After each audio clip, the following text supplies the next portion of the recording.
नमस्कार साथियों, बहुत बहुत स्वागत है आपका। आपने थंबनेल में देखा कि टॉप 100 क्वेश्चन हम आपके लिए लेकर आए हैं।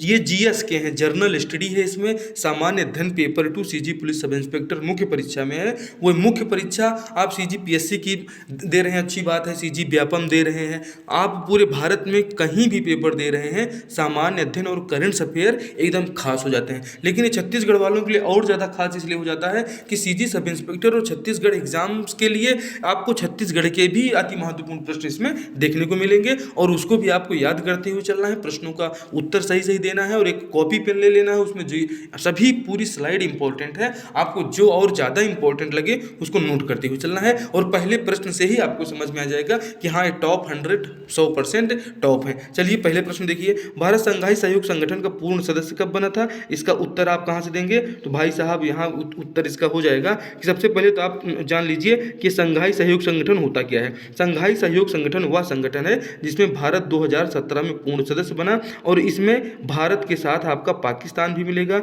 इसमें आपका चाइना भी मिलेगा, किर्गिस्तान भी मिलेगा, तजाकिस्तान भी मिलेगा। तो टोटल 8 देश मिलेंगे आपको संघाई सहयोग संगठन में। दोस्तों, संघाई सहयोग संगठन का पूर्ण सदस्य भारत बना था 2017 में, इसे आपको याद रखना है। ऑप्शन 1 आपका इसमें पूरी तरह से सही हो जाएगा। और सबसे महत्वपूर्ण बात यह है कि आपसे पूछ लिया जाए 2023 में संघाई सहयोग संगठन की अध्यक्षता किसके पास है? कि हमारे प्यारे भारत के पास है। भारत संघाई सहयोग संगठन की अध्यक्षता कर रहा है। इसके साथ में आपसे पूछ लिया जाए कि जो है G20 की अध्यक्षता किसके पास है भैया? तो G20 की अध्यक्षता भी हमारे प्यारे इंडिया के पास में है। 2023 में भारत G20 का भी अध्यक्ष है, इसे भी आपको याद रख लेना है। आपसे विश्व कप पूछ लिया जाए कि इस साल विश्व कप कहाँ होंगे जो है, तो इस साल जो है जो क्रिकेट का विश्व कप जो है 2023 में ये भारत में होने वाला है, इसे भी आप याद रखिएगा। ये तीनों प्रश्न एकदम लल्लन टॉप है। अगले प्रश्न का उत्तर बताने के लिए तैयार हो जाइए और इस प्रश्न का उत्तर ऑप्शन 1 सही हो जाएगा। दोस्तों, नासा के अंतरिक्ष मिशन में पहली बार किस महिला को चंद्रमा पर परिक्रमा करने के लिए भेजा जा रहा है? अब सबसे पहले आपको ये जानना होगा भाई साहब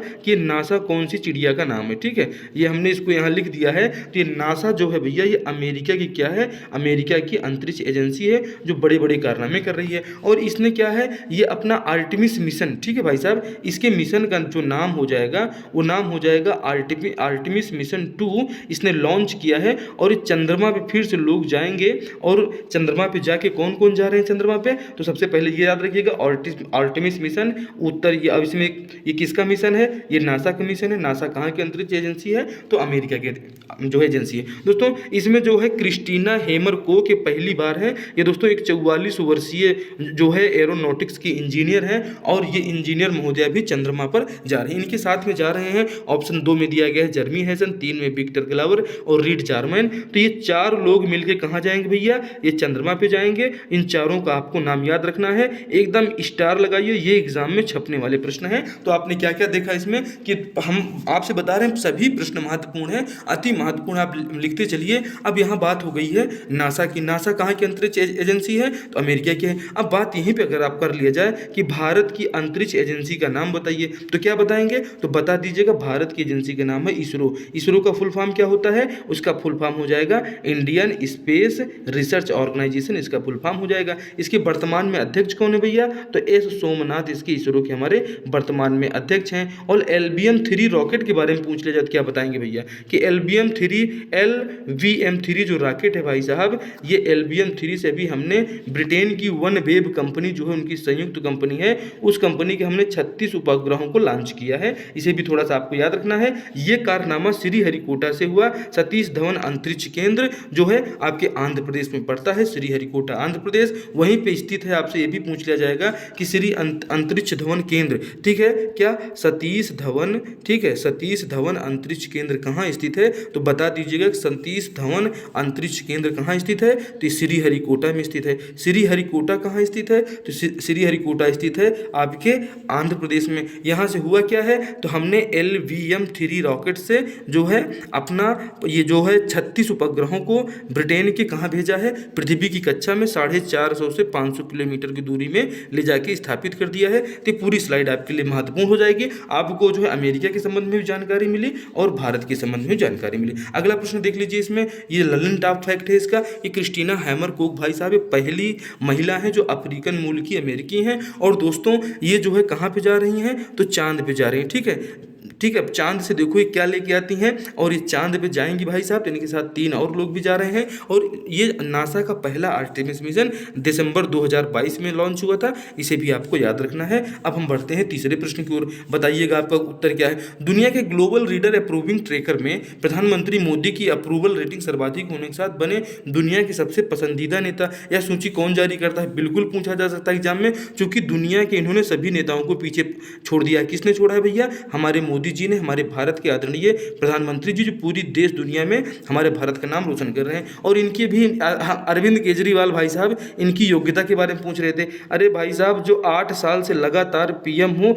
उनकी योग्यता का सवाल आपका बिल्कुल ही कोई मतलब का नहीं है। और पीएम से पहले आप एक बार देख लीजिए गुजरात के सीएम कब तक रहे, और सीएम से पहले ये जहां से पले बढ़े हैं और जिस संस्था से आए हैं भाई साहब, वो जो है देश निर्माण की ही संस्था है। इसलिए पीएम मोदी के डिग्री का सवाल तो ये बिल्कुल कोई मतलब का नहीं है। चलिए बताइए, अब यहाँ पे देख लीजिए दुनिया के सबसे अच्छे नेता कौन है, प्रधानमंत्री मोदी जी हैं। मोदी जी के बारे में पूछ लिया जाए कि कहाँ के हैं भैया, तो ये वाराणसी से भी सांसद हैं। अभी वाराणसी के जो है जो बनारसी पान है, खई के पान बनारस वाला, तो ये वाराणसी का जो पान है भाई साहब, उसको क्या मिला है, जीआई टैग मिला है। ठीक है, इसे भी याद रख लीजिएगा। तो ये बहुत महत्वपूर्ण है। अब ये लिस्ट कौन जारी करता है ग्लोबल रीडर अप्रूविंग ट्रैकर में, तो भैया इसको रिसर्च फर्म मॉर्निंग कंसल्टेंट जारी करता है, जो अमेरिका की एक कंपनी है। और ये जो है रिपोर्ट जारी होता है, ये साल भर में एक बार जारी होने वाली रिपोर्ट नहीं है, ये वीकली रिपोर्ट जारी करता है। चयन कैसे करता है भाई साहब, तो ये चयन करता है मतदाता, जो मतदाता होते हैं, मतदाता के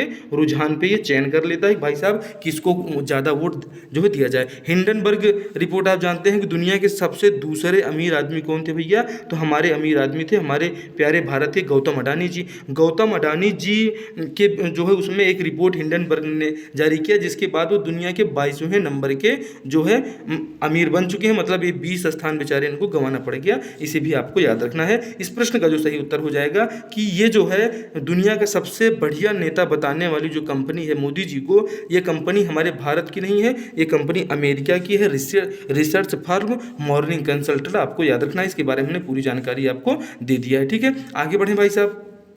देखिए रिसर्च फर्म जो है भाई साहब, ये क्या है कि कुल 20 देशों की कंपनी है, मतलब 20 देशों का डाटा इकट्ठा करती है, और अमेरिका कंपनी है। मतदाताओं के तौर पर बनी छवि का आकलन जो है करती है, और इसमें 20 देशों के नेता को शामिल किया, जो बड़े बड़े देश हैं, Britain, America, Brazil, Canada, Bharat, ये जो बड़े बड़े देश हैं। अब आप नल्ला पाकिस्तान का कोई नेता शामिल क्यों नहीं है, तो भैया कहीं भी शामिल नहीं है, इसके चक्कर में आप मत पड़िए। ठीक है भाई साहब, अगला प्रश्न देखिए, दुनिया के ग्लोबल रीडर अप्रूविंग ट्रैकर में प्रधानमंत्री मोदी जी की अप्रूवल रेटिंग दूसरे स्थान पर रहने वाले। अब मोदी जी तो कौन से स्थान पे थे, वो नंबर 1 पे थे भाई साहब। अब इसी में दूसरे स्थान पे कौन है भैया, तो ये एंड्रेस मैनुअल लेप्रोज ओब्रेडोर हैं। ये किस देश के राष्ट्रपति हैं, ये पूछा जा सकता है, क्योंकि जब पहले नंबर 1 के नेता कौन है, मोदी जी हैं, तो नंबर 2 वाला नेता क्या आपसे नहीं पूछा जाएगा, ये बिल्कुल पूछा जा सकता है। बता दीजिएगा मैक्सिको के क्या है राष्ट्रपति हैं, जिनका नाम है एंड्रेस मैनुअल। ठीक है, तो मैनुअल से आपको याद रखना है, मैनुअल से कहाँ चले जाना है, ये दुनिया के दूसरे नंबर 2 के जो है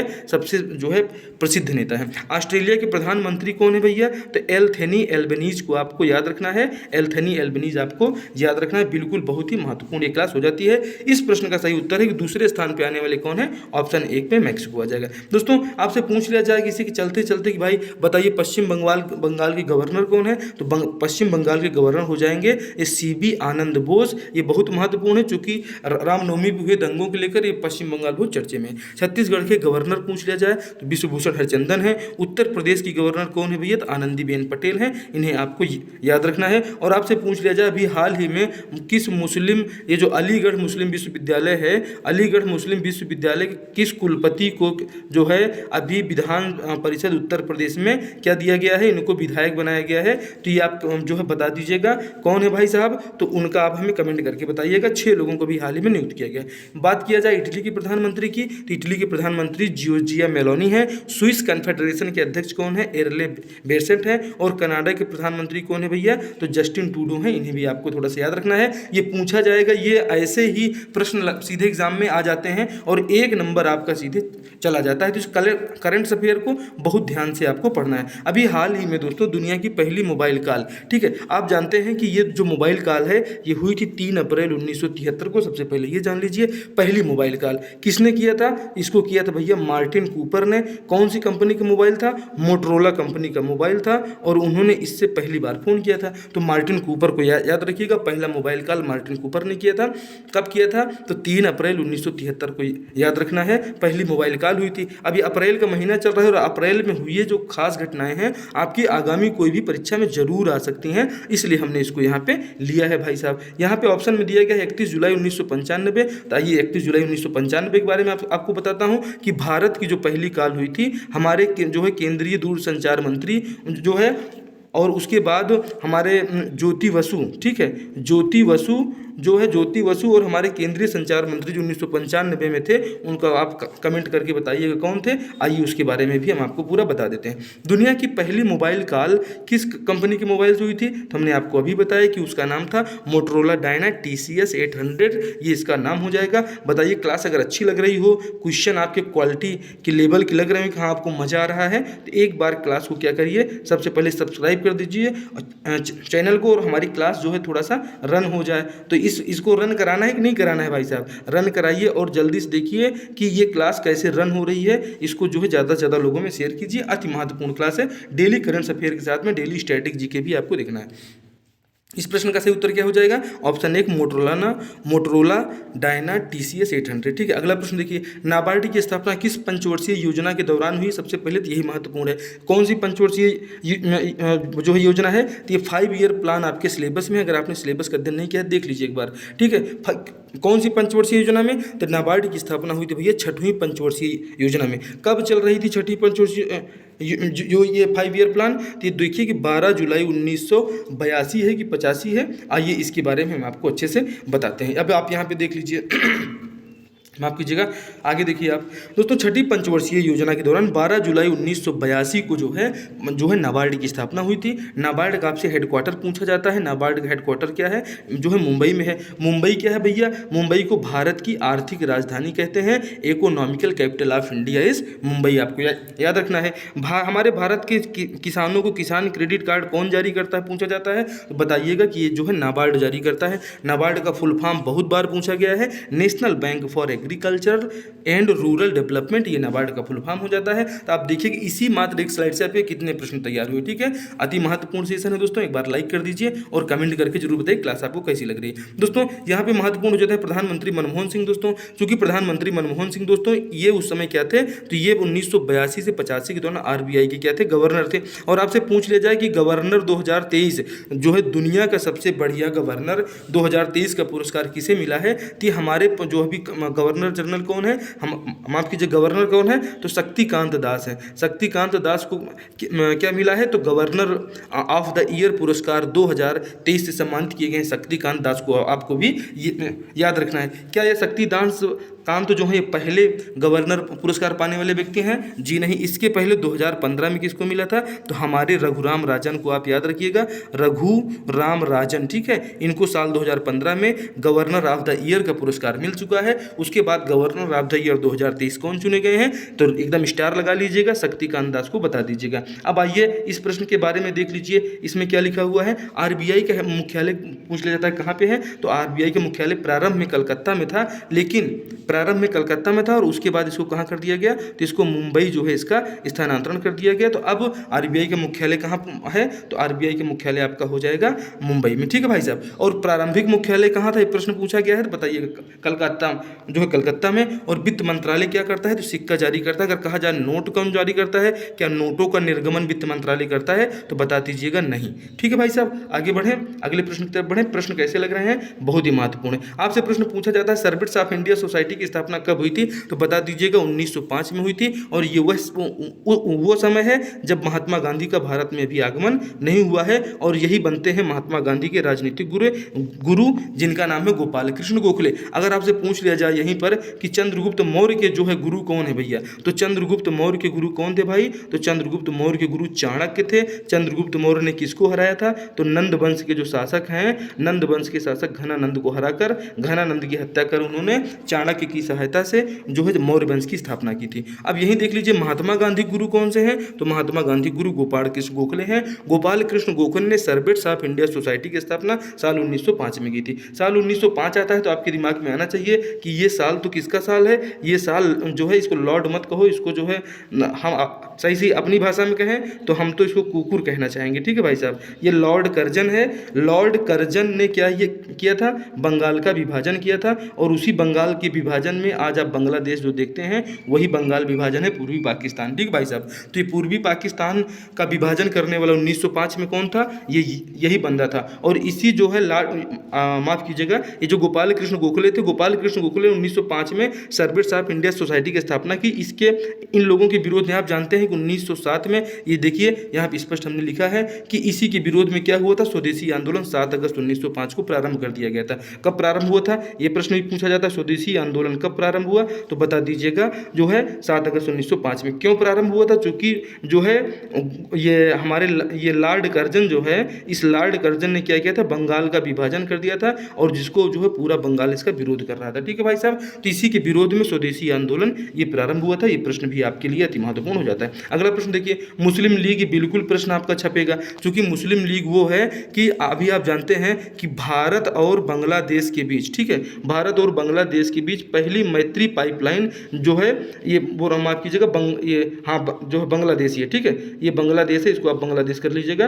भारत और बांग्लादेश, ठीक, भारत और बांग्लादेश के बीच में पहली मैत्री पाइपलाइन कब प्रारंभ की गई थी? 18 मार्च को प्रारंभ की गई थी बांग्लादेश के बीच में। यहाँ से हम इनको सीधा डीजल देंगे भाई साहब, ठीक है, बांग्लादेश को। तो पहली मैत्री पाइपलाइन जो है 18 मार्च को प्रारंभ की गई है, इसे भी आपको याद रखना है। इस प्रश्न में आप देखिए कि दोस्तों ये वही ढाका है, ठीक है। ये जब बांग्लादेश की बात आ गई तो हमने कहा कि पहले ज़्यादा इंपॉर्टेंट वो है, उसके बारे में समझ लीजिए। और यही बांग्लादेश है। बांग्लादेश के संस्थापक कौन है? शेख मुजीबुर रहमान है, ठीक है, शेख मुजीबुर रहमान है। और इसी बांग्लादेश के ढाका में एक कंपनी और बनी थी जिसका नाम क्या है? मुस्लिम लीग, जिसने भारत का विलय, मतलब भारत को दो पार्टों में डिवाइड कर दिया, भारत और पाकिस्तान। इसके मुस्लिम लीग के संस्थापक पूछे जाते हैं तो ढाका के नवाब थे, नवाब सलीमुल्लाह। कब स्थापना हुआ था? 1 अक्टूबर 1906 को। मुख्यालय उस समय कहाँ था? तो ढाका में स्थापना होती है, लेकिन मुख्यालय लखनऊ बनता है। ये वाकई में भाई साहब उस समय पूरा एक ही था।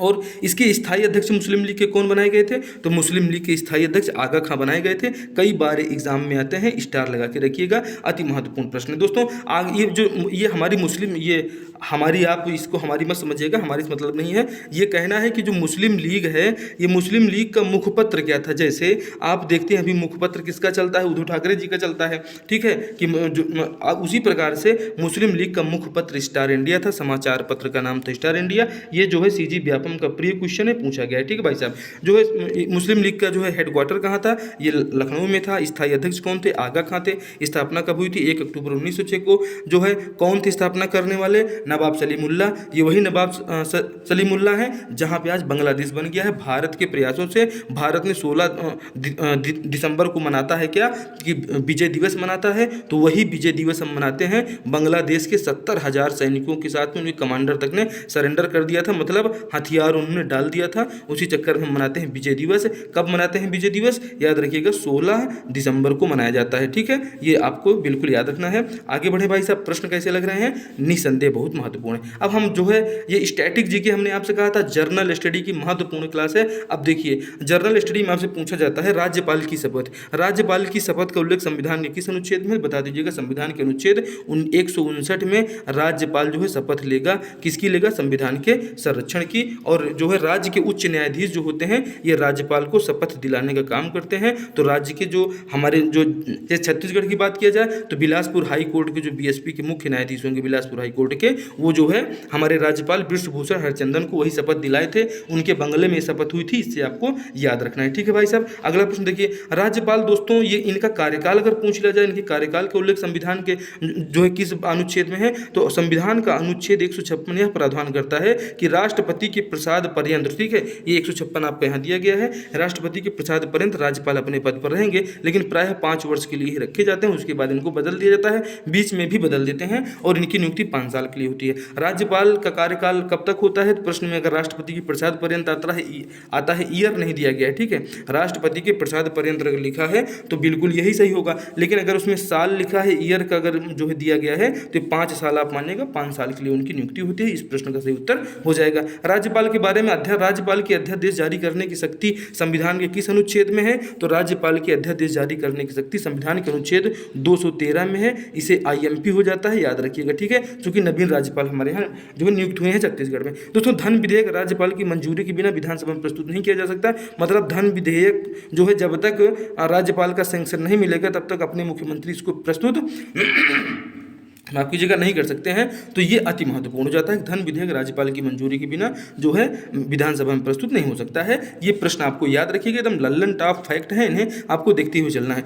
राष्ट्रपति क्षमादान की शक्ति जो है किसमें है? तो हमारे संविधान का अनुच्छेद 161 जो है कहता है कि राज्यपाल कुछ मामलों में क्षमादान कर सकते हैं। अब पूछ लिया जाए आपसे हमारे देश की पहली महिला राज्यपाल कौन है? तो सरोजिनी नायडू हैं, जो कहाँ की थी? तो हमारे बाबा बुलडोजर वाले की नगरी उत्तर प्रदेश की थी, और यूपी की राज्यपाल ही नहीं, पूरे देश की पहली महिला राज्यपाल थी।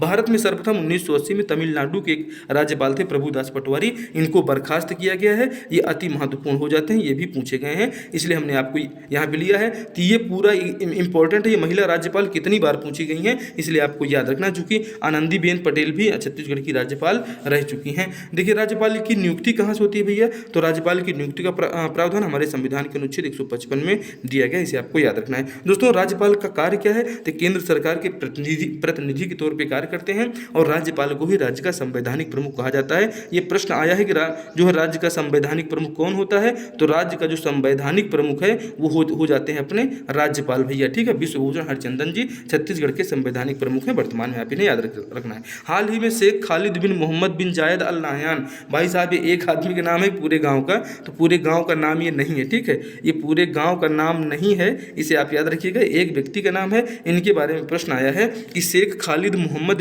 बिन जायद अल नाहयान ये कहाँ के प्रिंस बने हैं भैया? तो ये जो क्राउन बने हैं, ये क्राउन प्रिंस बने हैं कहाँ के? ये बने हैं हमारे आबू धाबी के। इन्हें आपको याद रखिएगा, प्रश्न लाजवाब हैं, आपको हर जगह से हम जोड़ते हुए चलेंगे। दोस्तों, रानी कमलापति रेलवे स्टेशन अति महत्वपूर्ण है। रानी कमलापति रेलवे स्टेशन भोपाल से और नई दिल्ली के बीच में, ठीक है भाई साहब। मध्य प्रदेश की पहली वंदे भारत एक्सप्रेस ट्रेन सहित कुल देशों में वंदे भारत ट्रेनों की संख्या कितनी हो गई है? ये आपको एग्जाम में आने वाला प्रश्न है, और अगर कल आपका एग्जाम होता है तो ये प्रश्न आपको फंसा देगा। अगर वहीं आपसे पूछ लिया जाएगा तो कुल आप सीधे क्या बता देंगे कि अभी जो हमारे यहाँ कुल जो है ट्रेनों की संख्या है वो टोटल हो गई है 12, और सबसे अभी लेटेस्ट जो चली है मध्य प्रदेश की पहली वंदे भारत ट्रेन, ये ट्रेन का नंबर कितना हो जाएगी? 11वीं ट्रेन है, ठीक है। भारत की 11वीं वंदे भारत एक्सप्रेस ट्रेन मध्य प्रदेश के रानी कमलापति रेलवे स्टेशन से नई दिल्ली के बीच चलाई जा रही है, जिसका अभी हाल ही में मोदी जी ने घोषणा की है। लेकिन कुल पूछा जाएगा एग्जाम में, तो कुल बताइएगा, कुल वंदे भारत ट्रेनों की संख्या 12 हो चुकी है। ये आपके एग्जाम के लिए अति महत्वपूर्ण कंफ्यूजिंग वाला क्वेश्चन था। भारत की G20 की अध्यक्षता के तहत G20 के मुख्य समन्वयक किसे नियुक्त किया गया भैया? तो G20 आप जान रहे हैं कि G20 का भारत क्या है?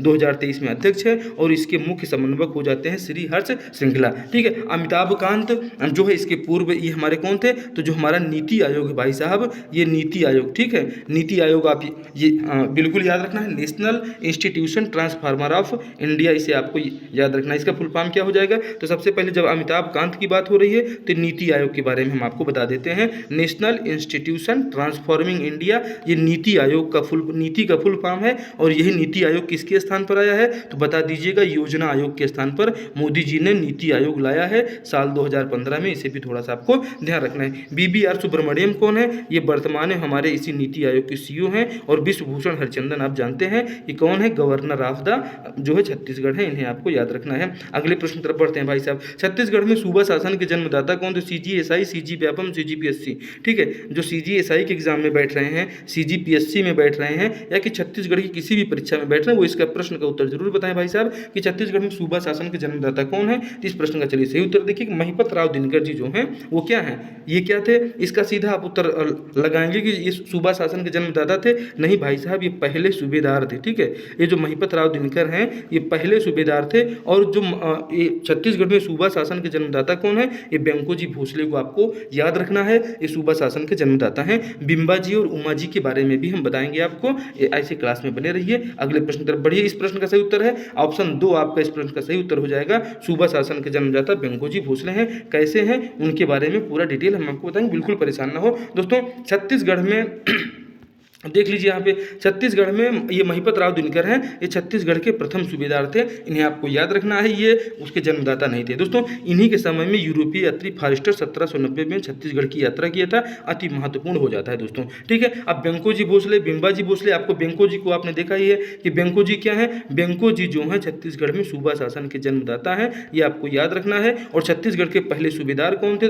महिपत राव दिनकर छत्तीसगढ़ के पहले सूबेदार थे। बिम्बा जी क्या है भाई साहब? बिम्बा जी के बारे में बताएंगे। बिम्बा जी की तीनों पत्नियों के बारे में बताएंगे, कौन सती हुई और कौन जंगल चली गई, ठीक है। अब बेंको जी भोसले के बारे में देख लीजिए भाई साहब। ये जो बेंको जी भोसले हैं, अपने छोटे भाई को धुरंधर की उपाधि के देके छत्तीसगढ़ की प्रशासनिक जिम्मेदारी सौंपी थी। किसने? बेंको जी भोसले ने सौंपा था। इसे आपको याद रखना है दोस्तों। मुकुटधर पांडे, अब आप देखिए कि हम आपको लैंग्वेज वाले पेपर का भी क्वेश्चन आपका कराते चलेंगे कि लैंग्वेज वाला पेपर आपका कितना महत्वपूर्ण हो जाता है। देखिए क्या है कि मुकुटधर पांडे जो है छायावादी कवि के, छायावादी काव्य के जनक माने जाते हैं। ये हिंदी व्याकरण में भी आप पढ़ेंगे तो ये अति महत्वपूर्ण हो जाते हैं हमारे जो है मुकुटधर पांडे। अब मुकुटधर पांडे की जो है कविता है कुर्री के प्रति और पूजा के फूल, ये अति महत्वपूर्ण है। एग्जाम में कितनी बार आई है? CGPSC CG व्यापम वाले जरूर बताइए भाई साहब कितनी बार आई है, महत्वपूर्ण है कि नहीं। तो मुकुटधर पांडे छायावादी काव्य के जनक हैं और जो है इनकी कविता है कुर्री के प्रति और पूजा के फूल, ये मुकुटधर पांडे के ऊपर चढ़ेंगे, नहीं आपको याद रखना है दोस्तों।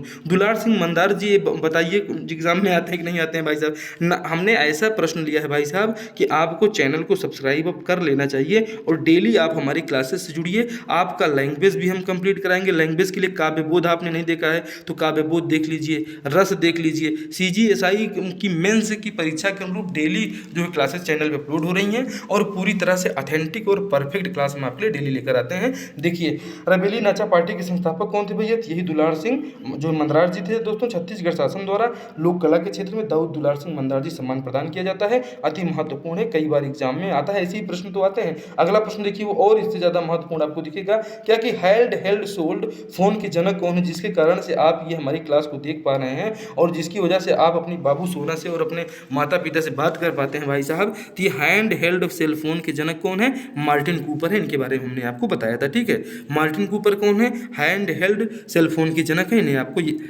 बिल्कुल दिमाग में बैठाना है। और ये आपको क्या हैंड हेल्ड, जो आप मोबाइल चलाते हैं ना भाई साहब, ये मोबाइल में पहली बार कॉल करने वाले यही मार्टिन कूपर थे, ठीक है। कब किए थे? तो इसको भी हमने आपको बताया, वो 4 अप्रैल वो तारीख थी। इसे आपको 1973 की तारीख आपको याद रखना है। और ठीक है, अब ग्राहम बेल और वेलेंटीना तेरेस्कुआ के भी बारे में बताएंगे। पहले देख लीजिए भारत की पहली मोबाइल कॉल कब और कहाँ हुई थी। तो भारत की पहली मोबाइल कॉल हुई थी भाई साहब, ये जो है 31 जुलाई 1995 आपको याद रखना है, ठीक है। कब हुई थी भारत की पहली मोबाइल कॉल? हुई थी 31 जुलाई 1995 को। जुलाई का महीना याद रखना है। बात करने वाले कौन कौन थे? तो आइए भाई साहब राम और ज्योति के बारे में हम बताते हैं आपको, दोनों के बारे में हम बताएंगे।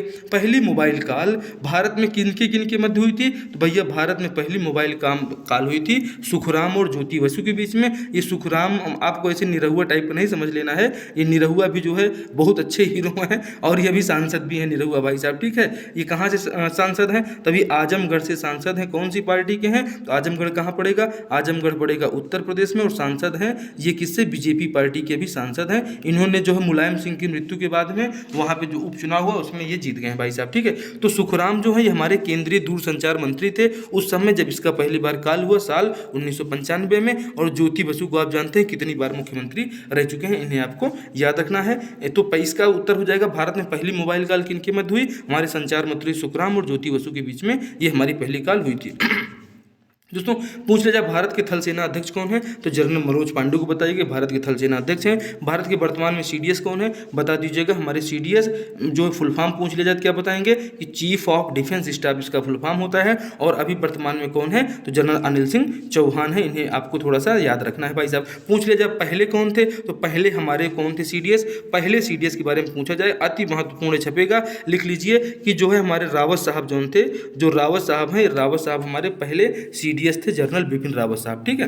पहले CDS थे जो हेलीकॉप्टर दुर्घटना में इनकी मृत्यु हो गई थी और उसके बाद से अनिल चौहान जी आपको देखने को मिल रहे हैं। ये अति महत्वपूर्ण हो जाते हैं दोस्तों। अभी general Bipin Rawat rolling trophy किसको प्रदान की गई भैया? तो general Bipin Rawat rolling trophy आप जानते हैं कि अग्निवीर का जो पहला बैच है जो है ये INS चिल्का से हुआ है, ठीक है। इसका पासिंग आउट कहाँ से हुआ है? तो अग्निवीर का पहले बैच का जो पासिंग आउट हुआ है वो INS चिल्का से हुआ था। INS चिल्का कहाँ पड़ता है? तो ये INS चिल्का पड़ता है उड़ीसा में, ठीक है। तो ये जो उड़ीसा वाला INS चिल्का है, यहाँ से पहले बैच का पासिंग आउट किसका हुआ है? अग्निवीरों का हुआ है। ये जो अग्निवीर हैं भाई साहब, इनको जो है CISF और जो है केंद्रीय बलों में इनको 10% का आरक्षण है कि ये जो पहला बैच निकल रहा है इनको 10% का आरक्षण मिलेगा, इसके बाद वालों को भी आरक्षण मिलेगा, ठीक है। तो इसमें कौन कौन आरक्षण दे रहा है अभी? तो अभी CISF दे रहा है और हमारा BSF दे रहा है, ठीक है। CISF सेंट्रल इंडस्ट्रियल जो है तो ये फोर्स हो जाएगा, ठीक है, और ये आपका बॉर्डर सिक्योरिटी फोर्स होगा, ठीक है। सेंट्रल इंडस्ट्रियल सिक्योरिटी फोर्स और बॉर्डर सिक्योरिटी फोर्स, ये हमारा फुल फॉर्म हो जाएगा। ये दोनों लोग क्या हैं, अभी अग्निवीरों को 10% आरक्षण देने की घोषणा ये कर चुके हैं। तो ये प्रश्न आपको याद रखना है, अग्निवीरों से महत्वपूर्ण हो जाता है। जब बात CDS की आती है तो इन्हीं जो हमारे अग्निवीर हैं, अग्निवीर में जो महिला हमारी अग्निवीर थी, जो अग्निवीर है भाई साहब, जो अग्निवीर है, ये अग्निवीर कहाँ होगी? तो अग्निवीर जो होगी हमारी, ये अग्निवीर पहली महिला अग्निवीर जो ऑलराउंडर बेस्ट होगी, ठीक है। जो ऑलराउंडर बेस्ट होगी उसको मिलेगा general Bipin Rawat rolling trophy, और जो है एक ट्रॉफी इसमें और दिया जाता है, 2 ट्रॉफी की इनके जन्म दिवस के, इनकी जयंती के अवसर पर इसका शुभारंभ किया गया। दोस्तों आप हमारी काव्य बोध वाली क्लास, आपके सिलेबस के अनुरूप हम ये क्लासेस लेकर आते हैं। आपको नहीं पता है मुक्तक काव्य क्या होता है, रूपक क्या है, दृश्य काव्य क्या है, श्रव्य काव्य क्या है, तो आपका जानते हैं काव्य बोध CG सब इंस्पेक्टर में है, तो काव्य बोध वाली एक क्लास देखिए और उसके बाद आपको काव्य बोध देखने की जरूरत नहीं पड़ेगी। इसके बाद आपको जरूरत पड़ेगी काव्य की रस आत्मा को कहा जाता है, तो काव्य की रस जो है,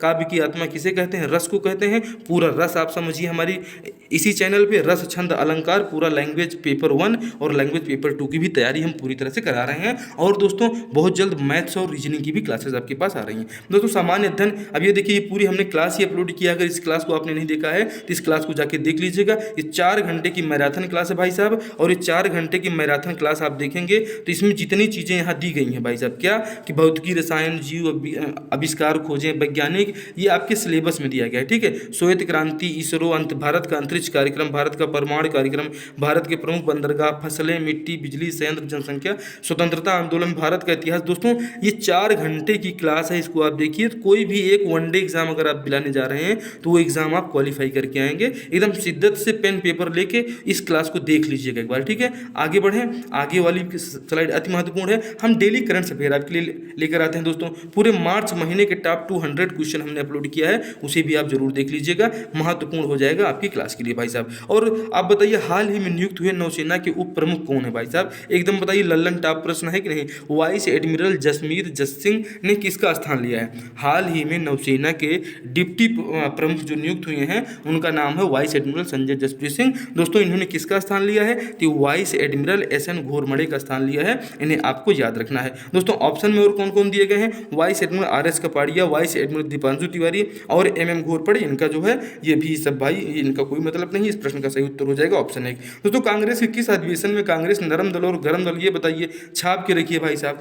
कांग्रेस नरम दल और गरम दल में कहाँ विभाजित हुई थी? तो कांग्रेस का जो सूरत अधिवेशन हुआ था ये साल 1907 में हुआ था, आपको याद होगा। और ये जो है कांग्रेस नरम दल और गरम दल में विभाजित हो गई थी, ठीक है। एक तरफ गरम दल चले गए, एक तरफ नरम दल के लोग चले गए। दोस्तों ये जो है कहाँ हुआ था? तो कांग्रेस के किस अधिवेशन में हुआ था? तो कांग्रेस के सूरत अधिवेशन में हुआ था, इसे आपको याद रखना है। दोस्तों आपसे पूछ लिया जाए कि कांग्रेस ये बेलगाम अधिवेशन हमने यहाँ पे क्यों लिया है, तो भैया महात्मा गांधी जी के बारे में पूछा जाता है कि महात्मा गांधी जी मात्र एक अधिवेशन की कांग्रेस की अध्यक्षता की, उसका नाम बताइए, तो ये बेलगांव अधिवेशन हो जाएगा। साल पूछ लिया जाएगा तो 1924 बता दीजिएगा। बेलगांव कहाँ पड़ेगा भैया? तो कर्नाटक में पड़ेगा। कर्नाटक में भी क्या हो रहा है? कर्नाटक में भी हो रहे हैं चुनाव, ठीक है। कर्नाटक में क्या है? कर्नाटक में हो रहा है चुनाव। कर्नाटक में कितनी विधानसभा सीट है? 222 विधानसभा सीट है। कर्नाटक के मुख्यमंत्री भी कौन है? बसवराज बोम्मई को आप याद रखना है। क्या इनको भूल गए भाई साहब? और कर्नाटक में अब चुनाव होने वाला है 10 मई को जो है भाई साहब यहाँ पे जो है चुनाव होंगे और 13 मई को मतगणना होगी। जो है पूरा आप इससे जुड़ गए हैं गांधी जी से लेकर अभी करंट तक। बात करते हैं लखनऊ की भाई साहब। ये लखनऊ का अधिवेशन जो है इसके अध्यक्ष बार बार पूछे जाते हैं, तो अंबिका चरण मजूमदार को आपको याद रखना है। ये लखनऊ अधिवेशन के अध्यक्ष थे और इसी अधिवेशन में कांग्रेस जो 2 पार्टों में बटी थी वो एक पार्ट में आ गई। और ये लखनऊ का वही अधिवेशन है जिसमें मुस्लिम लीग को सांप्रदायिक प्रतिनिधित्व के लिए मान्यता दी गई और वहीं से मुस्लिम लीग ने जो है भारत में हिंदू मुस्लिम का बंटवारा करा दिया। बनारस अधिवेशन भाई, आइए इसके बारे में भी बताते हैं, कुछ भी नहीं छूटेगा, आप बने रहिए। देखिए सूरत अधिवेशन सबसे पहले देख लीजिए। भाई साहब सूरत अधिवेशन कब हुआ था? तो सूरत अधिवेशन हुआ था 26 दिसंबर 1907 को। इसके अध्यक्ष पूछे जाते हैं रास बिहारी बोस को, याद रखिएगा। इसमें जो है कांग्रेस गर्म दल और नरम दल में विभाजित हो गई थी। ये अति महत्वपूर्ण प्रश्न हो जाएगा। अगला अधिवेशन आपने देखा बेलगांव अधिवेशन कब हुआ था? साल 1924 में हुआ था। महात्मा गांधी इसके अध्यक्ष थे। कौन से क्रम का था? ये अति महत्वपूर्ण हो जाता है, तो बता दीजिएगा कि ये जो है 40वें क्रम के अधिवेशन की अध्यक्षता महात्मा गांधी ने 1924 में बेलगाम में की थी। यह आपको याद रहेगा। लखनऊ अधिवेशन वह अधिवेशन है जो सीजी व्यापम का एकदम प्यारा अधिवेशन है, और ये पूछा गया है। क्या पूछा गया? लखनऊ अधिवेशन कब हुआ? साल 1916 में हुआ। अध्यक्ष कौन थे? अंबिका चरण मजूमदार थे। इसी अधिवेशन में तिलक व जिन्ना के मध्य हुए समझौतों के तहत मुस्लिम लीग के सहायक ये जो सांप्रदायिक प्रतिनिधित्व को मान्य किया गया था, जो हिंदू मुस्लिम एकता के विखंडन के साथ साथ भारत के विभाजन का जिम्मेदार बनी। ये सीजी व्यापम ने पूछा है। एक बार आप ओल्ड पेपर उठा के देख लीजिए, आपको पता चल जाएगा भाई साहब। बनारस अधिवेशन की बात हम कर लें। बनारस अधिवेशन जो है 1905 में होता। ये 21वां अधिवेशन था, और इसका जो है इसके अध्यक्ष थे महात्मा गांधी के राजनीतिक गुरु गोपाल कृष्ण गोखले। ये महत्वपूर्ण क्यों हो जाता है? क्योंकि स्वराज की मांग पहली बार जो है इसी अधिवेशन में की गई थी, बनारस अधिवेशन में। बनारस में अभी हाल ही में क्या हुआ है भाई साहब? तो बनारस में अभी हाल ही में पहला अर्बन रोप वे, ठीक है, अगर आपसे पूछ लिया जाए कि पहला अर्बन रोप वे जो है कहाँ प्रारंभ किया गया है, तो ये जो हमारे प्रधानमंत्री मोदी जी की संसदीय क्षेत्र में जो है पहला रोप वे प्रारंभ किया गया था, जो लगभग कितने किलोमीटर का है? तो 3.5 किलोमीटर प्लस का है, लेकिन 4 किलोमीटर से कम है। आपसे पूछा जाएगा पहला रोप वे भारत में कहाँ स्थापित किया जा रहा है? बता दीजिएगा इसी बनारस में, जहाँ पे अधिवेशन हुआ था जिसमें स्वराज की पहली बार मांग की गई थी, और उसके अध्यक्ष थे गोपाल कृष्ण गोखले। और वो अधिवेशन था 21वां अधिवेशन, साल 1905 में हुआ था। 1905 में बंगाल विभाजन लॉर्ड कर्जन ने किया था, जिसके विरोध में स्वदेशी आंदोलन प्रारंभ हो गया था। अब और क्या जानेंगे भाई साहब? अगला प्रश्न बताइए। कृत्रिम हैचिंग, ठीक है, कृत्रिम हैचिंग से पैदा की गई मादा सोन चिरैया गुड़ावल ग्रेट इंडियन बस्टर्ड के अंडे से चूजे का जन्म हुआ। भाई साहब ये अंडे के से चूजे का जन्म कहाँ हुआ है? तो जैसलमेर हरियाणा में है, उसे आपको याद रखना है दोस्तों। ये वाराणसी आपने देखा, सब कुछ आपने इसके बारे में बताया। भोपाल आप देखिए, भोपाल की लाडली, ये बहुत महत्वपूर्ण योजना है दोस्तों, लाडली बहन योजना। और इसमें अभी हाल ही में हमारे जो मामा जी हैं शिवराज सिंह चौहान जी, उन्होंने इसमें 50 लाख से ज़्यादा रजिस्ट्रेशन हो गए हैं, और इस बहन योजना के तहत हर महिलाओं को 3000 रुपये जो है मिलेंगे। तो भाई साहब जो है मध्य प्रदेश से तो कांग्रेस तो गई 100% गई, चूँकि ऐसी योजना है कि महिलाओं को वोट तब तो बीजेपी को ही मिलना है। इसलिए छत्तीसगढ़ सरकार को भी चाहिए कि वोट को अपने बस में करने के लिए, अच्छा इनके टक्कर में छत्तीसगढ़ सरकार ने भी लाया है। छत्तीसगढ़ सरकार ने क्या लाया है भैया? बेरोजगारी भत्ता, उसमें 2500 रुपये मिलेगा, ठीक है। और 1 अप्रैल से बेरोजगारी भत्ता उन व्यक्तियों को दिया जा रहा है जिनकी आय 2.5 लाख से कम है। इसकी घोषणा मुख्यमंत्री भूपेश बघेल ने अपने बजट 2023-24 में किया है, इसे आपको याद रखना है। 2023-24 का बजट आप जानते हैं गोबर के पेंट से जो है इनका रचा हुआ सूटकेस था, और भूपेश बघेल का ये पहला ई बजट था, इसे भी आपको याद रखना है। तो जो लाडली बहन योजना के जवाब में कांग्रेस ने छत्तीसगढ़ में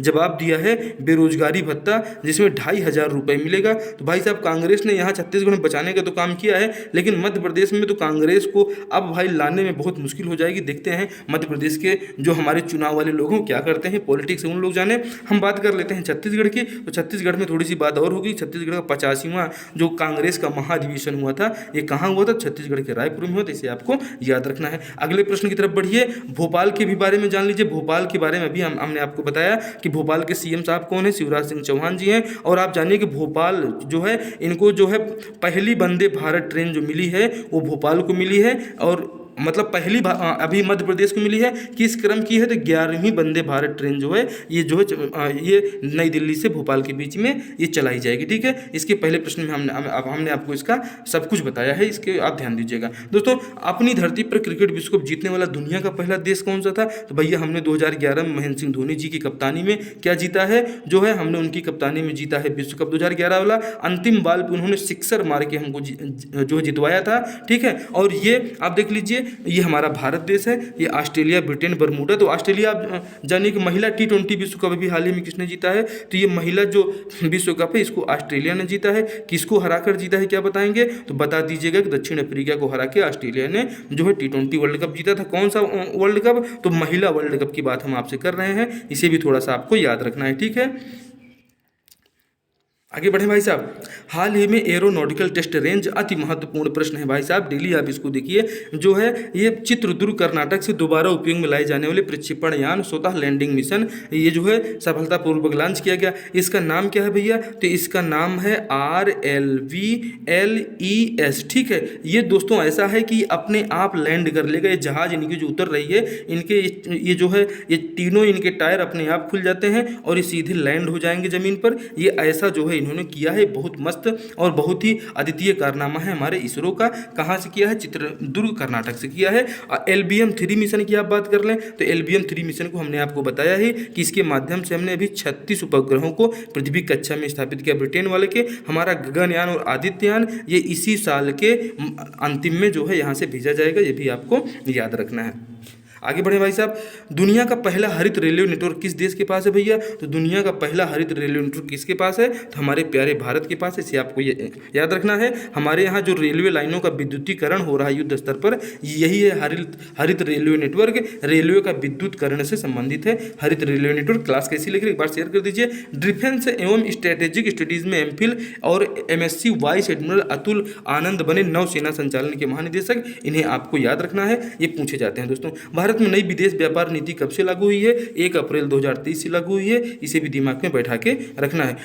100% ODF प्लस वाला गांव कौन सा बना है भाई साहब? तो ये 100% ODF प्लस वाला गांव बना है हमारा जो है तेलंगाना। ठीक है, अब बात जब तेलंगाना की आ जाएगी तो तेलंगाना की राजधानी आपसे पूछ लिया जाएगा, तो क्या बताएंगे आप? हैदराबाद के चक्कर में जरूर अभी भी हैं, तो ये बिल्कुल सही है कि हैदराबाद है, जो कि आंध्र प्रदेश की राजधानी। ज़्यादातर लोग हैदराबाद बताने की कोशिश करते हैं कि जो है वहाँ पर विशाखापट्टनम और अमरावती भी, विशाखापट्टनम को मानने से इनकार कर दिया हाईकोर्ट ने। उसको भी थोड़ा सा याद रखिएगा, करंट का क्वेश्चन है। तेलंगाना की स्थापना कब हुई? 2 जून 2014 को नए राज्य की शक्ल ले पाया है। 2014 है भाई साहब, अभी 24 आया नहीं। ठीक है, आगे बढ़े भाई साहब। ये महत्वपूर्ण हमारे जो है अति महत्वपूर्ण प्रश्न है। और अगला प्रश्न आप देखिए कि बंगाल का विभाजन कब हुआ था? तो बंगाल के विभाजन की घोषणा कब हुई थी आपसे पूछ लिया जाए तो बता दीजिएगा। 20 जुलाई 1905 को बंगाल विभाजन घोषणा किसने किया था? लॉर्ड कर्जन ने किया था। इसे आपको याद रखना है दोस्तों। नील गाय की सर्वाधिक संख्या किस अभ्यारण्य में पाई जाती है? तो बता दीजिएगा तमोर पिंगला अभ्यारण्य, सूरजपुर छत्तीसगढ़ में नील गायों की संख्या सबसे ज़्यादा पाई जाती है। आपसे पूछ लिया जाए ये प्रश्न जो है कि भाई बताइए कि बादलखोल अभ्यारण्य कहाँ है? बता दीजिएगा जसपुर में है। गोमार्डा अभ्यारण्य कहाँ पड़ेगा? रायगढ़ में पड़ेगा। और उदयंती अभ्यारण्य दोस्तों गरियाबंद में पड़ेगा। टॉप 100 क्वेश्चन हमने आपसे कहा था, ये टॉप 100 ही है, आपको डेली ज्वाइन करना है। पूरा जो है CGSI वालों तो आप एकदम बिल्कुल इसी क्लास को रोज देखिए और आपको CGSI पेपर 2 जो है ये एकदम कंप्लीट करा रहे हैं। और उसके बाद लैंग्वेज का जो पेपर है, पेपर 1 है, उसको भी हम डेली कंप्लीट करा रहे हैं। पेपर 1 और पेपर 2 की पूरी तैयारी आप कर सकते हैं स्मार्ट स्टडी क्लासेस के साथ में। ठीक है, उसके बाद मैथ्स रीजनिंग के लिए आपको किताब पढ़ना है, बाकी यहीं से मेंस हम आपको क्वालिफाई कराएंगे। देखिए ये क्या है? उदयंती अभ्यारण्य कहाँ है? इसकी स्थापना जो है वन वैशाख संरक्षण हेतु किया गया था। सीता नदी अभ्यारण्य छत्तीसगढ़ का सबसे प्राचीन अभ्यारण्य है। सीता नदी अभ्यारण्य की स्थापना साल 1974 में हुई थी। ये अति महत्वपूर्ण लल्लन टॉप प्रश्न है भाई साहब। दोस्तों गोमार्डा वन्यजीव अभ्यारण्य कहाँ है? यहाँ पे सोन कुत्ता पाए जाते हैं सर्वाधिक मात्रा में। गोमार्डा वन्यजीव अभ्यारण्य कहाँ? रायगढ़ में। आपने देखा क्या भाई साहब? गोमार्डा कहाँ है? रायगढ़ में है। आप डेली हमारी क्लासेस देखेंगे, हम सब आपको याद कराते हुए चलेंगे। ठीक है भाई साहब, आगे देखिए। क्षेत्रफल की दृष्टि से छत्तीसगढ़ का सबसे छोटा अभ्यारण्य कौन सा है भैया? तो सबसे छोटा अभ्यारण्य बादलखोल है, जो मात्र 105 किलोमीटर में है। और सीता नदी अभ्यारण्य जो 1974 में जिसकी स्थापना हुई थी, जो हमारे छत्तीसगढ़ का सबसे पुराना अभ्यारण्य है, ये 1974 में सीता नदी है। ठीक है, ये सीता नदी है और इसी के बाद बना था भाई साहब ये 1975 में आपका क्षेत्रफल की दृष्टि से सबसे छोटा अभ्यारण्य जो है ये बादलखोल अभ्यारण्य। आपको याद रखना है 105 वर्ग किलोमीटर में है। अगले प्रश्न की तरफ बढ़िए। मौर्य वंश के संस्थापक आपसे पूछ ली जाए कौन है? तो मौर्य वंश के संस्थापक चंद्रगुप्त मौर्य हैं। इन्हें आपको याद रखना है। ये भाई जो बिंबिसार और अजातशत्रु क्या हैं भैया? तो बिंबिसार और अजातशत्रु हर्यक वंश के हैं, जिसे पितृहंता वंश कहा जाता है। ये एग्जाम में पूछा गया है, इसे आपको बताना है। ये पितृहंता वंश किसे कहते हैं? हर्यक वंश को कहते हैं। और जो है मौर्य वंश के संस्थापक कौन है? चंद्रगुप्त मौर्य हैं। इन्हें भी आपको याद रखना है। अगला प्रश्न देखिए भाई साहब। नंद वंश जो है आप देखिए यहाँ पे नंद वंश के बारे में पूछा जाता है कि यह प्रथम गैर क्षत्रिय वंश था और घनानंद के शासनकाल में 326 ईसा पूर्व में सिकंदर ने जो है पश्चिमी तट पर आक्रमण किया था। ये पूछा गया है दोस्तों। किसकी हत्या करके जो है इसी चंद्रगुप्त मौर्य ने नंद वंश के शासक ये जो है चाणक्य की सहायता से हत्या करके, चाणक्य इनके मंत्री भी थे, इनके गुरु हैं कौन? चंद्रगुप्त मौर्य के। और इनके गुरुत्व का काल में ही जो है भाई साहब ये जो है ये तो पश्चिमी तट पर आक्रमण करके सिकंदर लौट गया, लेकिन इसका जो भाई साहब वो था क्या, इसका राजदूत था, इसका सेनापति जो था सेल्यूकस निकेटर, उसने जो है कहा कि भाई ये चक्रवर्ती सम्राट के साथ हम अपनी पुत्री का विवाह कर देते हैं और हमारा संबंध इनसे बना रहेगा। बिंबिसार के बारे में जान लीजिए, एग्जाम में पूछा गया है। बिंबिसार हर्यक वंश का राजा था जिसके वंश को प्रत्यंता वंश के नाम से जाना जाता है। इसकी राजधानी कई बार पूछी गई है, कहाँ पड़ती है, पित्र जो है गिरिब्रज की पड़ती है। और अजातशत्रु एक ऐसा जो है पागल शासक था कि अपने पिता को भूख से तड़पा के मार डाला था। ये अकेला नहीं था भाई साहब। अब पूछ लिया जाए कि औरंगजेब ने अपने पिता को जो है मरवाया था कैसे, तो औरंगजेब ने उन्हें क्या किया था, ये इसको गा कर लीजिएगा भाई साहब, ये औरंगजेब है, ठीक है। औरंगजेब के बारे में मैं बताता हूँ। औरंगजेब ने ताजमहल जो है, ताजमहल की तरफ अपने पिता का मुंह कर दिया शाहजहां का, ठीक है। शाहजहां इनके पिता हैं ठीक है। तो शाहजहां, ये गाना तो आपको याद ही होगा। तो शाहजहां क्या है, उसी ताजमहल को देखते देखते बेचारे क्या हुए, देखते देखते मर गए। और आप जानते हैं कि ताजमहल के ऊपर कितने ज़्यादा गाने बने हैं और ये विश्व का अजूबा कहा जाता है, ठीक है। ये विश्व का 7वां अजूबा है हमारा ताजमहल। तो ये इसको आपको याद रखना है। और उस गाने में भी तो ताजमहल है। तो ताजमहल जो है ये औरंगजेब अपने पिता को कैद खाने में डाल दिया था, ठीक है भाई साहब। और वहीं पर जो है गाना ही बनता है कि वो गाना हम फिर कभी आपको सुनाएंगे, ठीक है। आइए देखिए आगे बढ़ते हैं। छत्तीसगढ़ में विद्यमान कुल जनजातियों समूहों की संख्या कितनी है, तो छत्तीसगढ़ में भी टोटल 42 प्रकार की जनजातियां, आदिवासी जनजातियां पाई जाती हैं। और इनकी उपजातियां पूछ लिया जाए कितनी हैं, तो आदिवासियों की टोटल 161 उपजातियां हैं। इन्हें आपको याद रखना है। और यहाँ पे छत्तीसगढ़ में कितने जिले हैं वर्तमान में, तो 33 जिले वर्तमान में छत्तीसगढ़ में हो चुके हैं, इसे आपको याद रखना है। छत्तीसगढ़ में जो है लिंगानुपात पूछ लिया जाए, आदिवासियों को जो लिंगानुपात है वो कितना है, तो भैया आदिवासियों का लिंगानुपात आपका 1020 हो जाएगा। इसे भी आपको दिमाग में बैठा के चलते रहना है। जनजातीय अनुसंधान परिषद कहाँ स्थित है, रायपुर में है। बस्तर को जनजातियों का भूमि कहा जाता है। गोंड राज्य का सबसे बड़ा जनजातीय समूह है। और गोदना सर्वाधिक गोदना प्रिय जनजाति छत्तीसगढ़ की बैगा जनजाति को माना जाता है। तो तार सप्तक के कवि कई बार एग्जाम में आते हैं, इसको आप ध्यान दीजिएगा। तार सप्तक के प्रथम कवि कौन थे, छत्तीसगढ़ के नीलकंठ कहे जाते हैं। गजानन माधव मुक्तिबोध को आप याद रखिएगा। छत्तीसगढ़ के नीलकंठ, ये एग्जाम में पूछे जा सकते हैं। छत्तीसगढ़ का नीलकंठ किसे कहा जाता है भैया, अब बताइए। तो छत्तीसगढ़ का जो नीलकंठ है वो किसे कहा जाता है, गजानन माधव मुक्तिबोध। अब आप इन्हें याद रखिएगा। अगले प्रश्न की तरफ बढ़ते हैं। मुकुटधर पांडे के भी बारे में बताएंगे, जो इनकी कविताओं के भी बारे में बताएंगे। गजानन माधव मुक्तिबोध का कविता है चांद का मुंह टेढ़ा।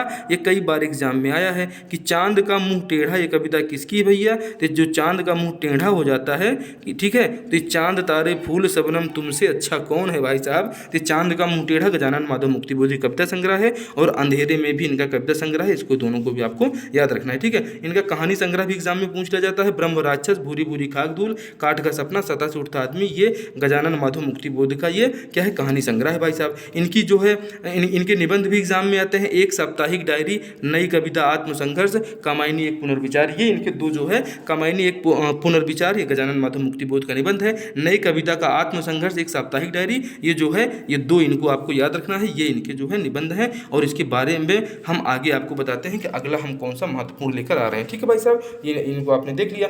अब पद्म लाल पुन्नालाल बख्शी के बारे में देख लीजिए भाई साहब। पद्म लाल पुन्नालाल बख्शी जो है सरस्वती पत्रिका के संपादक हैं। इनकी कहानी है अंजलि झलमलाकारी, एग्जाम में पूछी गई है। इनका काव्य ग्रंथ है सतदल और अश्रुदल और बिखरे पत्र, प्रबंध परिजात और कुछ क्या लिखूं, ये क्या है भाई साहब, तो ये इनके निबंध हैं। ये परीक्षा में पूछे गए हैं, ठीक है भाई साहब। आगे बढ़े।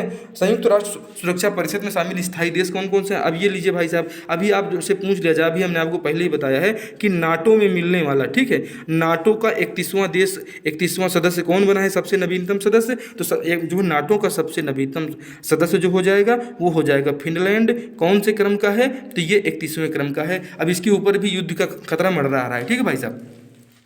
संयुक्त राष्ट्र सुरक्षा परिषद में शामिल स्थायी सदस्य देश कौन है भैया, तो ये अमेरिका है, चीन है, ठीक है, फ्रांस है, इटली बिल्कुल इसमें नहीं है। इसके बाद आपका बच जाता है रूस, और रूस के बाद बच जाता है ब्रिटेन। इनको आपको याद रखिएगा। यही 5 तो इसकी स्थायी मेंबर हैं, ठीक है। इन्हें आप जो है याद रखिएगा। आइए बताते हैं। चीन, अमेरिका, फ्रांस, यूके का मतलब यूनाइटेड किंगडम, रशिया तो आप जान ही रहे हैं। राष्ट्रीय शिक्षा परिषद पूछा गया है। इसकी स्थापना 15 अगस्त 1906 को हुई थी। कब हुई थी, तो बंगाल विभाजन के विरोध में ये सब जो है कार्य हुए हैं भाई साहब। देखिए भारत का केंद्रीय केंद्रीय बैंक कौन कहा जाता है? तो भारत केंद्रीय बैंक कहते हैं भारतीय स्टेट बैंक को। ये एग्जाम में आता है, एग्जाम में पूछ ले जाता है कि भारतीय स्टेट बैंक की स्थापना कब हुई।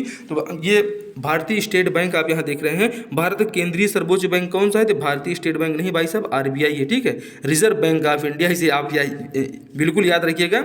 ये क्या है, यहाँ पे गलत हो जाएगा, भारतीय स्टेट बैंक नहीं, भारत का केंद्रीय सर्वोच्च बैंक है reserve bank of India. RBI की स्थापना 1934 के अधिनियम से साल 1935 में हुई थी, इसे आपको याद रखना है। राष्ट्रीयकरण कब हुआ था? तो इनका राष्ट्रीयकरण 1949 को हुआ था, इसे भी आपको याद रखना है। आइए आगे इसके बारे में महत्वपूर्ण फैक्ट बताते हैं। ये देखिए आप, 1 अप्रैल 1935 को जो है आरबीआई की स्थापना होती है, 1 जनवरी 1949 को इसका राष्ट्रीयकरण होता है, और इसका जो मुख्यालय है भारत की आर्थिक राजधानी मुंबई आपको पड़ जाता है। ये काम क्या करता है भैया? तो भारतीय रिजर्व बैंक मुद्रा जारी करता है, बैंकों का बैंक कहलाता है, मौलिक एवं शासन की नीति का निर्माण करता है। लेकिन खास बात यह है कि लोगों को ये जो है उधारी पैसा नहीं देता है, ठीक है, ऋण नहीं देता, इसे भी थोड़ा सा आपको याद रखना है। रिजर्व बैंक दोस्तों सरकार का बैंकर कहलाता है, राज्य सरकारों के बैंक के रूप में कार्य करता है। ये प्रश्न पूछे गए हैं दोस्तों। पूछ ले जाए जीएसटी क्या है भाई साहब? तो जीएसटी एकदम लल्लन टॉप क्वेश्चन है, इसे आपको याद रखना है। ये 101वें संविधान संशोधन के तहत आया। ये महत्वपूर्ण हमारे 100 प्रश्न अब यहाँ पे एंड हो रहे हैं भाई साहब। ये 100 प्रश्न आपको किसी भी परीक्षा में बैठेंगे, और एंड तक अगर आपने देखा है तो आप जो है बिल्कुल परीक्षा के प्रति जागरूक हैं। अब देख लीजिए जीएसटी क्या है? गुड्स एंड सर्विस टैक्स इसका फुल फॉर्म हो जाएगा आपका। 101वें संविधान संशोधन भारत में लाया गया 1 जुलाई 2017 को जो है इसका ये भारत में लागू हुआ है, और इसीलिए 1 जुलाई को क्या मनाते हैं? जीएसटी डे मनाते हैं, इसे भी थोड़ा सा याद रखना है। लोकसभा में 6 मई 2016 को पारित हुआ, 3 अगस्त 2016 को राज्यसभा में पारित हुआ है, और राष्ट्रपति को जो हस्ताक्षर हुए हैं वो 16 सितंबर 2016 को हुए हैं। ये टॉप 100 प्रश्न हमने आपके साथ पूरा किए। कैसे लगे ये प्रश्न? इन प्रश्नों को दोस्तों अच्छे लगे हों तो आप एक बार अपने दोस्तों में इस क्लास को शेयर कर दीजिए, और उनको भी थोड़ा सा फायदा दिलाइए। और हमारी क्लासेस लगातार ऑथेंटिक और पूरी मेहनत के साथ तैयार होती हैं, कोई भी कमी आपको नहीं मिलेगी, इसलिए क्लास को डेली देखना है। आपसे मिलते हैं अगली वाली महत्वपूर्ण क्लास में। आपके लिए रस का पार्ट 2 लेकर आ रहे हैं, जो काव्य की आत्मा कही जाती है। पार्ट 2 भी आप जरूर देखिए, ठीक है। मिलते हैं आपसे अगले वीडियो में। जय हिंद, जय भारत।